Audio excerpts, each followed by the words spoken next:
on a commencé à le faire finalement sur les questions et l'intérêt que vous avez eu sur la première réaction avec la table ronde, ce qui est finalement comment vous pouvez vous stimuler ou encourager le développement de processus d'innovation pédagogique en établissement. À quoi vous êtes vigilant de là où vous vous situez, vous, par exemple, Madame d'Auvergne? Alors pour ce qui nous concerne, la CARDI, voilà, j'ai pour habitude de dire que nous sommes une entremise facilitatrice. C'est-à-dire que nous repérons dans les établissements, alors pas uniquement nous, cellule CARDI, mais bien évidemment en lien avec tous les acteurs des établissements, nous repérons, pour reprendre une expression de notre collègue chef d'établissement, nous repérons les petits pas. Et nous repérons tout ce qui se fait à bas bruit, c'est-à-dire l'innovation qui ne donne pas son nom, c'est-à-dire qu'en établissement, on a des équipes ou des enseignants qui innovent, mais qui n'en sont pas forcément conscients et qui disent « Oh non, finalement, ça, c'est le quotidien de notre travail ». Certes, c'est le quotidien du travail, mais c'est quelque chose qui contribue à l'évolution de leur pratique et en ce sens qui mérite d'être élargi, qui mérite d'être porté, mutualisé pour que l'innovation, comme le DRDIDE nous le dit souvent, pour que l'innovation essaime, pour qu'elle innerve davantage les établissements et pour qu'elle percole, si on prend une autre image. Voilà, donc nous sommes très attentifs aux petits pas ou au bas bruit.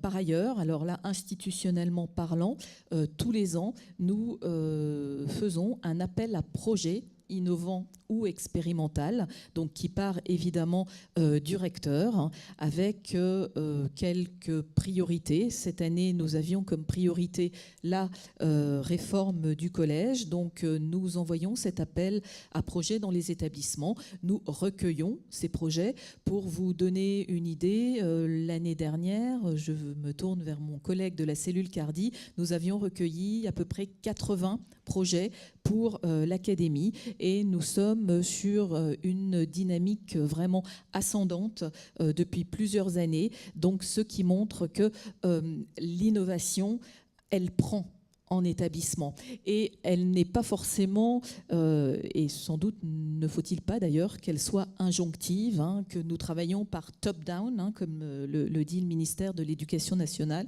mais plutôt par bottom-up, c'est-à-dire tout ce qui se fait sur le terrain et qui va irriguer le terrain. Donc nous recensons ces projets, nous les accompagnons évidemment, c'est aussi voilà, dans notre rôle d'entremise facilitatrice. Nous accompagnons à la formalisation des projets. Un établissement qui nous dit voilà, nous souhaiterions nous lancer, mais nous avons besoin de connaître ce qui se fait dans d'autres établissements qui se sont lancés sur une thématique semblable ou approchante. Donc nous mettons évidemment en lien les établissements, nous les aidons à formaliser leurs projets. Nous les aidons ensuite lorsque le projet vit. J'aime bien cette image d'un projet qui vit parce que l'innovation, elle n'est bien évidemment pas figée et elle est en constante dynamique. Donc nous aidons ces équipes à réguler leurs projets. Nous aidons aussi, et pour rejoindre votre question, madame, c'est sans doute une aide et des moyens néanmoins que nous apportons. Nous mettons en lien proche avec le service de formation et lorsque des équipes nous disent qu'elles ont un besoin de formation pour mener à bien un projet, eh bien, nous prenons en charge cette formation avec le service de la formation. Voilà, ce sont des moyens que nous mettons à disposition. Nous pouvons aussi, là encore, en termes d'entremise, mettre des équipes en lien avec des équipes de recherche. Dans l'académie, nous travaillons plus particulièrement avec l'IREDU, sur les sciences de l'éducation. Et puis, nous avons eu également, il y a quelques années, le plaisir de travailler avec Patrick Mayen, donc un des enseignants-chercheurs de votre maison. Nous encourageons également la mutualisation. Ça, c'est vraiment, nous avons fait de cela notre priorité. C'est-à-dire que nous avons, grâce à cet appel à projet, la remontée de tout ce qui se fait dans l'académie. Et ensuite, nous établissons une typologie des innovations et nous essayons de mettre en lien les équipes lorsqu'elles se lancent de manière que, effectivement, ces échanges de pratiques nourrissent l'innovation et la fassent avancer peut-être un petit peu plus rapidement que si l'on restait au sein de l'établissement. Un de nos autres objectifs est également de rendre l'innovation visible. Parce que, effectivement, si elle reste dans le sein de l'établissement, elle ne peut pas forcément diffuser. Donc, en cela, nous disposons de sites dédiés, qui sont des sites institutionnels, éducation nationale. Peut-être avez-vous entendu parler ou déjà consulté la base Experitech, donc, qui est une base de données nationale qui recense tous les projets qui se font en académie. Et donc, nous prenons vraiment soin, nous avons le souci que toutes les équipes fassent remonter des fiches qui rendent visible leur innovation au niveau académique, mais également au niveau national. Et puis, il y a aussi d'autres voies de diffusion, par exemple via Educ, qui est un réseau des professionnels de l'innovation, mais pas que, également. C'est un forum national d'échange. Nous avons également, si nous venons au niveau académique, un site académique de l'innovation et de l'expérimentation, qui, là aussi, nous permet d'essaimer, de percoler et surtout de mettre en lien. Voilà. Je crois que notre rôle, il est vraiment mettre du lien dans tout cela pour que, des petits pas et des bas bruits, nous arrivions à une échelle un petit peu plus importante, qui peut être celle d'un réseau d'établissements, celle d'un bassin, d'un département, voire de l'académie. Voilà. Merci beaucoup. J'aurais presque une question finalement pour introduire votre réponse au niveau de la DGER. C'est-à-dire qu'on voit souvent les rénovations, les prescriptions et finalement votre rôle qui est aussi de faire du cadre au niveau institutionnel comme étant parfois des contraintes, mais c'est aussi, je crois, dans le ministère de l'Agriculture, des zones d'ouverture et de confiance qui existent. Alors, voilà, maintenant j'en reviens à la question. Finalement, à quoi vous êtes vigilant, vous, quand vous faites vos orientations, vos plans stratégiques? Comment vous vous situez pour pouvoir encourager et stimuler l'innovation pédagogique en établissement? Alors, donc, vous proposez donc une entrée assez intéressante. Donc, je reviendrai donc dans le plan de dynamisation. Il y a plusieurs en fait volets dans ce plan. Notamment, il y a un volet donc national qui nous incombe. Donc effectivement, dans toutes les rénovations, dans les actions qu'on mène au niveau national, autour des diplômes, autour de la politique éducative, on a à cœur en fait de penser aussi à innover. Donc comment on le fait? C'est notamment par exemple dans le cadre de la rénovation du CAP, on a introduit des espaces d'autonomie plus importants. Donc ça, c'est vrai que ça va permettre en fait, ça va faciliter et puis susciter en fait un temps de réflexion au niveau des établissements. C'est vrai qu'ils vont même y être obligés. Donc ça, c'est un cadre, je pense, qui est favorable à la réflexion pédagogique et puis à l'innovation dans les établissements. Ça, c'est un pan, d'ailleurs, en fait, de notre plan de dynamisation. Et puis, pour stimuler également, il faut quelque part, il y a du bottom, comme a dit Madame, du bottom down. Ça, c'est nos rénovations, en quelque sorte. Et on veut, en fait, et ça, c'est nouveau, parce qu'on le faisait beaucoup déjà, ce bottom down, pardon. Mais ce qu'on faisait moins, c'était le bottom up. Voilà, et on le faisait pas extrêmement. Et ça, c'est nouveau, en fait. C'est ça que l'on veut, en fait, mettre en place dans le cadre de ce plan, en fait. Laisser un peu de liberté, finalement, aux établissements pour éventuellement un petit peu pousser les murs ou aller un petit peu au-delà de ce qui est de l'injonction, de la prescription dans les référentiels. Leur dire, écoutez, vous pouvez en fait oser réinterroger la pédagogie ou interroger vos pratiques. Alors c'est pas évident pour les établissements parce que c'est pas sécurisant du tout. Et donc parce que les expérimentations pédagogiques étaient déjà inscrites dans le code rural, mais elles ne se mettaient pas en fait en place. Et on a souhaité donc sécuriser ces expérimentations par un cadre. Donc on a fait en fait ce cadre, on a écrit ce cadre, et donc ça permet donc aux établissements c'est plus facile pour eux, sachant en fait qu'il y a ce cadre, sachant que le ministère aussi a donné un signal fort d'y aller et de se lancer. C'était important en fait ça, ce signal, et puis cet arsenal un peu juridique, cette loi, et puis ce texte en fait récent qui le cadre. Ça, c'était une chose. Ensuite, ce qui est pour stimuler, il y a aussi cette mise en mouvement de tout l'appareil.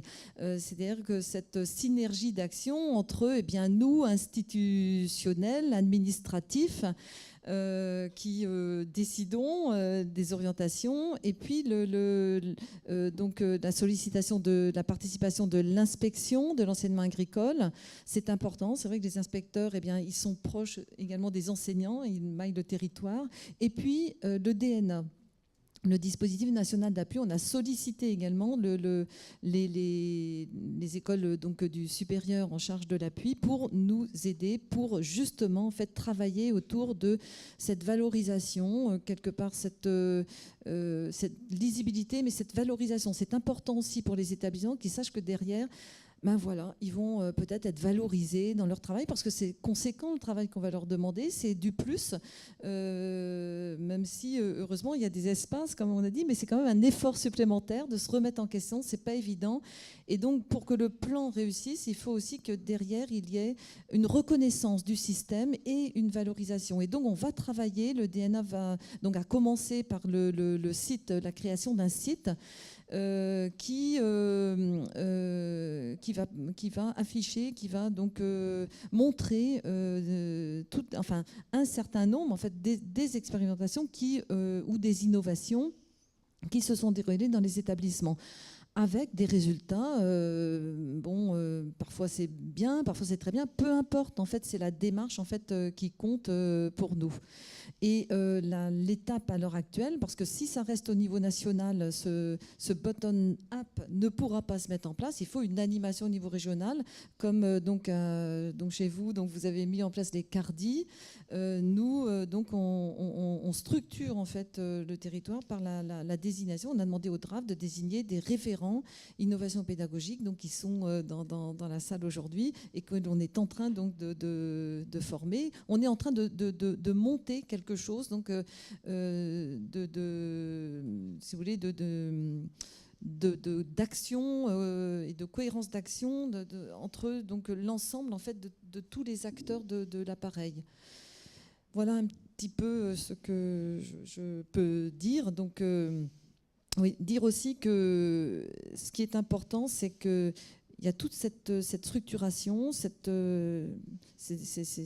injonctions, ces sollicitations de l'appareil, mais ce qui est important après, ce qui n'est pas évident, ça va être de susciter l'envie d'innover, de mettre aussi les établissements dans une posture de réflexion, ce qui est l'étape qui est à venir et qui ne sera pas donc évident. Et ça, il faut que l'on travaille. Il y a des freins, il y a des établissements qui ne voudront pas en fait y aller, parce que le terme est peut-être un petit peu banalisé. Donc il faudra il y aura un phénomène de conviction. Il ne suffira pas en fait d'un signal et d'une injonction et d'une reconnaissance de la part du ministère et de grands mots et de grands projets stratégiques. Après, il y a un travail sur le terrain au plus proche finalement des établissements. Donc, si j'entends bien, ces mouvements d'évolution, d'amélioration, d'innovation pédagogique, ces processus-là, ne se décrètent pas. Votre rôle, c'est d'essayer de créer des espaces de mise en confiance, mais je crois qu'il y a un adage qui dit la confiance n'exclut pas le contrôle ou l'évaluation ou la mesure. Alors, je ne sais pas si nos collègues justement de l'inspection peuvent nous en dire un mot sur comment eux, à leur niveau, ils se situent là-dedans pour encourager et stimuler l'innovation. Effectivement, l'inspection a une fonction un petit peu particulière, puisqu'en réalité, elle a des missions multiples qui peuvent être du contrôle et puis de l'évaluation et aussi de l'accompagnement. Et donc, nous pouvons aller en fait d'un pôle à l'autre de ces activités, de ces missions.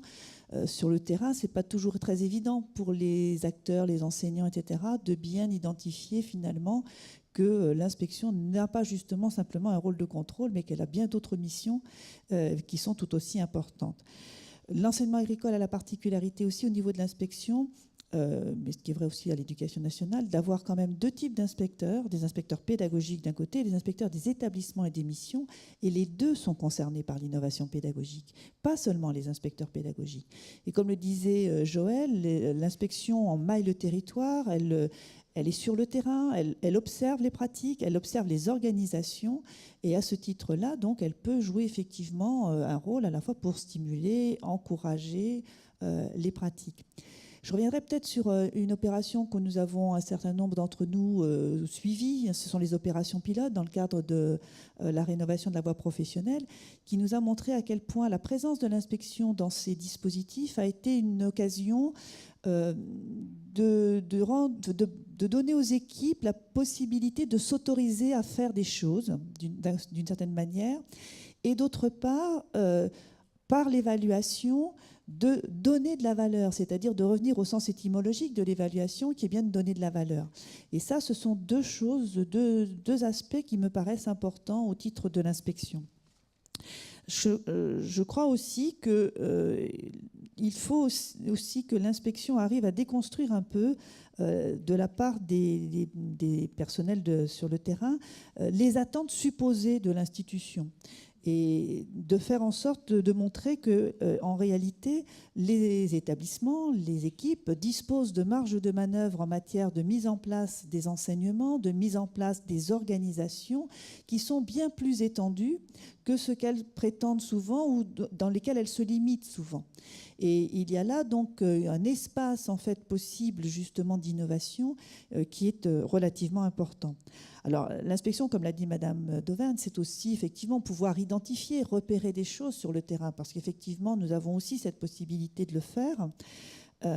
Et il me semble que c'est aussi la possibilité d'identifier justement des pistes d'action, de les mettre en regard aussi avec d'autres actions, aussi bien au niveau de l'éducation nationale, au niveau international aussi, de fournir un peu des repères. Moi, il me semble que c'est aussi des choses qui sont importantes. Et je pense que sur les points sur lesquels nous devons avoir un peu de vigilance, mais c'est aussi quelque chose que l'on fait au quotidien lors des inspections, c'est de développer les capacités d'analyse réflexive, c'est-à-dire de se poser la question du diagnostic à l'évaluation. Finalement, qu'est-ce qu'on veut faire, pourquoi on le fait, qu'est-ce que ça produit. Je pense que ça, ce sont des démarches que nous, au titre de l'inspection, justement, aussi bien individuellement que collectivement, on doit essayer de faire en sorte que les équipes s'approprient ce genre de démarche-là. Je précise aussi que pour nous, il va de soi aussi que les capacités d'organisation pédagogique dans l'établissement, le pilotage pédagogique sont des éléments extrêmement importants, nécessaires, pas suffisants, mais extrêmement importants pour que des actions puissent se mettre en œuvre et là aussi donc puissent se développer dans des dynamiques qui sont des dynamiques collectives. Puis pour terminer, je pense qu'un des aspects aussi pour l'inspection, c'est que l'inspection intervient aussi dans un certain nombre de prescriptions. Et que ces prescriptions, justement, ce qui relie avec ce que j'ai évoqué tout à l'heure sur les attentes supposées, ces prescriptions, elles doivent justement être mesurées à l'aune justement de ce qu'on doit laisser possible, néanmoins, pour les équipes, pour les mises en œuvre. Merci beaucoup. Nous allons passer à notre regard. Donc, au niveau de la formation initiale et continue des enseignants, quand on veut essayer d'encourager l'amélioration des pratiques, à quoi on est particulièrement vigilant, par exemple, à l'ENFA ? Alors, effectivement, ça commence, à mon sens, par la formation initiale. Alors, bien sûr, je ne serais pas dans ma position si j'y croyais pas très fort, mais effectivement, c'est les futurs enseignants et c'est là que ça commence, cette ouverture d'esprit, cette créativité pédagogique. Alors, Francine soulignait le regard que les enseignants portent sur l'inspection à venir, mais il est encore plus craintif de la part de stagiaires en formation initiale qui attendent l'inspection, la titularisation qui est en jeu. Et donc, nous nous rendons compte qu'ils inventent des repères normatifs, mais qui sont assez virtuels, imaginaires, c'est-à-dire qu'eux-mêmes se brident dans leurs possibilités et leur créativité pédagogique.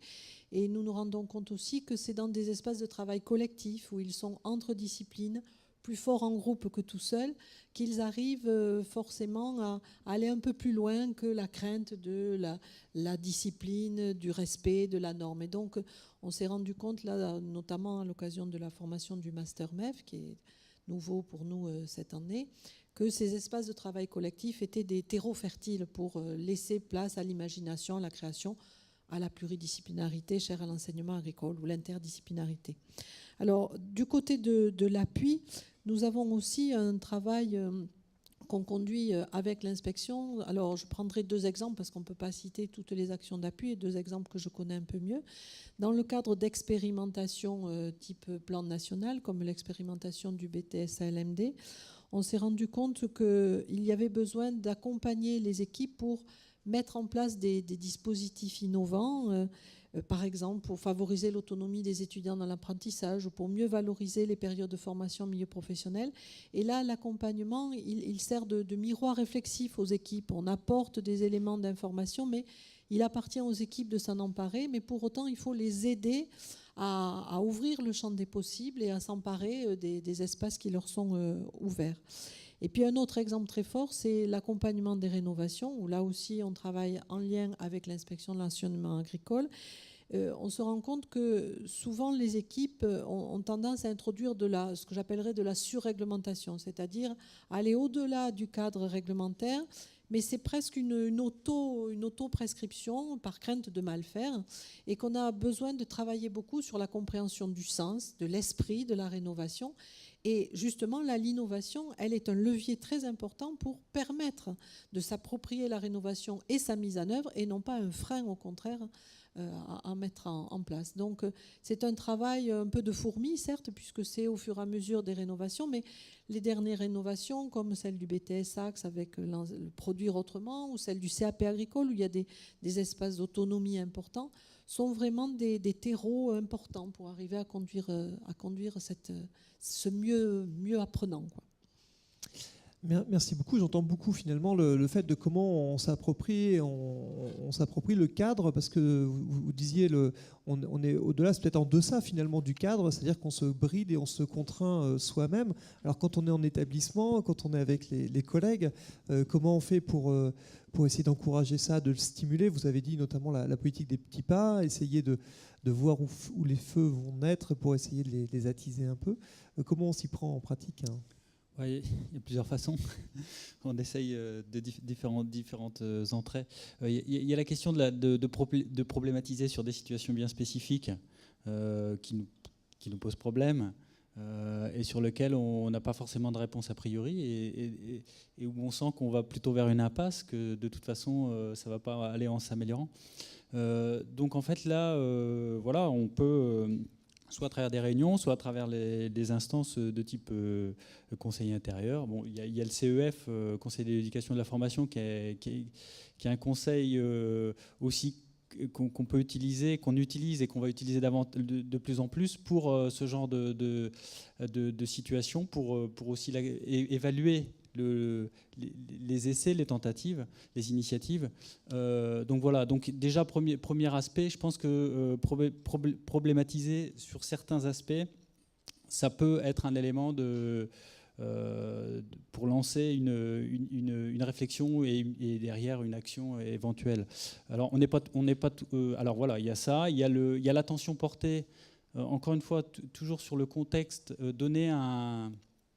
évidemment donner la possibilité d'essayer dans un cadre sécurisant, parce que c'est vrai que quand tout est ouvert, ça peut être angoissant. La liberté, c'est aussi un élément d'angoisse. Donc en fait, il faut être attentif aux deux aspects, être sur l'attention à l'initiative, et puis aussi on n'est pas tout seul. On vient d'en parler. On a les DNA qui existent, on a l'inspection qui est là, les notes de service de la DGER qui sont vraiment des éléments sur lesquels on peut s'appuyer. On a fait un travail dans l'établissement avec AgroSup Éduterre sur ces espaces d'autonomie. Alors c'est vrai qu'on regarde souvent aussi les espaces d'autonomie dans lesquels on peut aller franco, en particulier sur l'accompagnement personnalisé côté lycée. C'est vrai qu'on a fait un travail avec une équipe d'enseignants, 6 enseignants, hein, c'est pas énorme, malgré tout. On a restructuré sur la classe de seconde générale, sur les 3 classes de seconde, cet accompagnement personnalisé de manière transversale, de manière mutualisée, avec l'appui d'EduTer. Et donc le projet s'est fait les enseignants, le proviseur adjoint et le DNA. Et sur plusieurs étapes, et ça a lancé l'initiative, et ça a lancé un état d'esprit aussi, parce que ces enseignants-là ont structuré une action. Ils ont réfléchi comment la démultiplier au-delà du simple accompagnement personnalisé, du simple espace d'autonomie, et de faire en sorte que ça diffuse dans les enseignements.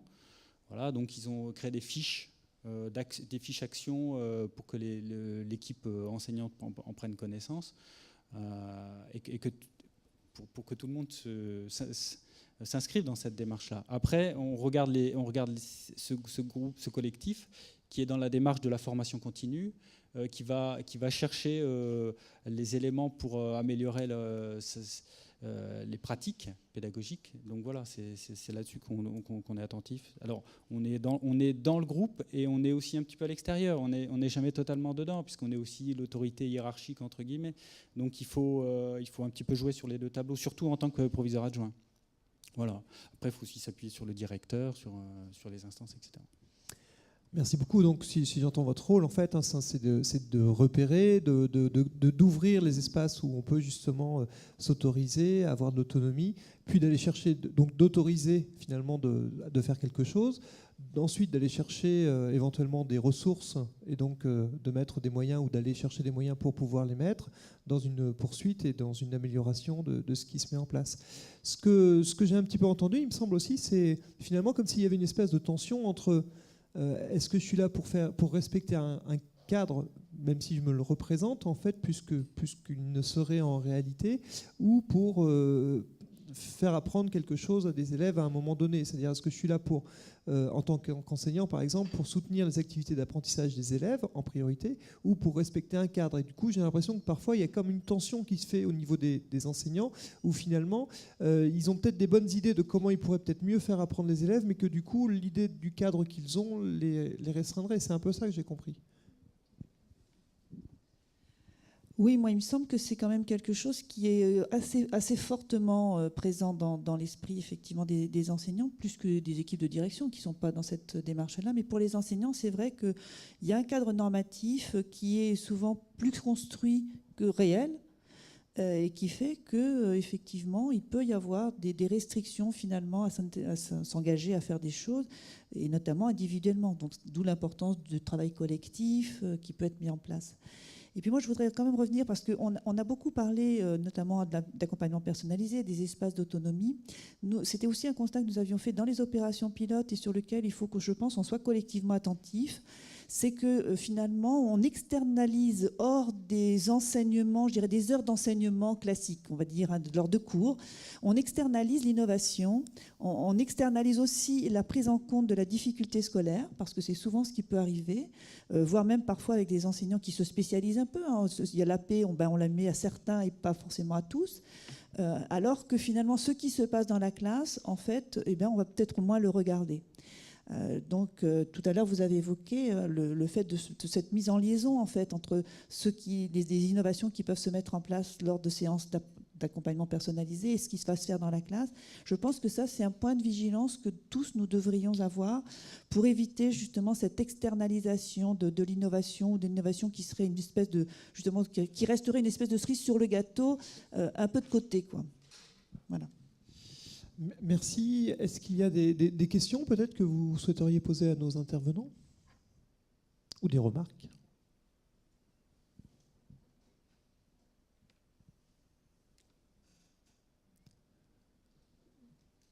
Donc ce que je vous propose, peut-être, s'il n'y a pas de remarques supplémentaires ou de questions, Peut-être un petit point supplémentaire. Oui, sur les points de vigilance, c'est vrai que j'en ai pas parlé moi dans mon propos, mais un des points de vigilance du côté du ministère, c'est que le plan s'adresse également à tous les publics, hein, que ce soit la voie scolaire, la voie de l'apprentissage, la voie de la formation continue, et éventuellement, parfois aussi à des comment dirais-je, sans qu'il y ait non plus parfois d'étanchéité entre les publics au sein des établissements. Voilà, donc être vigilant à ce qu'il y ait même si l'innovation peut être individuelle, qu'elle donne quand même l'occasion d'une réflexion, pédagogique partagée, qu'elle conforte aussi le pilotage pédagogique de l'établissement,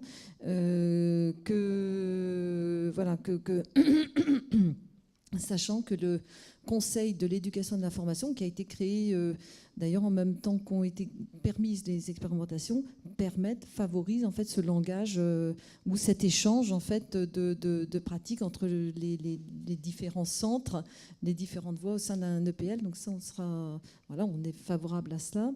Et enfin, en fait, que l'innovation soit aussi part d'un diagnostic, qu'elle soit utile quelque part, vraiment qu'elle parte des besoins on sera vigilant là-dessus dans le cadre des dérogations, qu'elle soit utile en fait aux apprenants ou aux équipes d'enseignants ou de formateurs, beaucoup plus et en premier lieu que plutôt de servir, elle peut aussi servir les intérêts de recrutement ou de je ne sais quoi, donc de l'établissement. Qu'on parte vraiment en fait des besoins en fait pédagogiques. Et sinon, je rejoins tout à fait en fait ce qui a été dit par mes collègues. Les référentiels, c'est vrai les équipes se freinent et il faut vraiment en fait s'en emparer. Ils offrent déjà beaucoup de possibilités d'action. Merci beaucoup.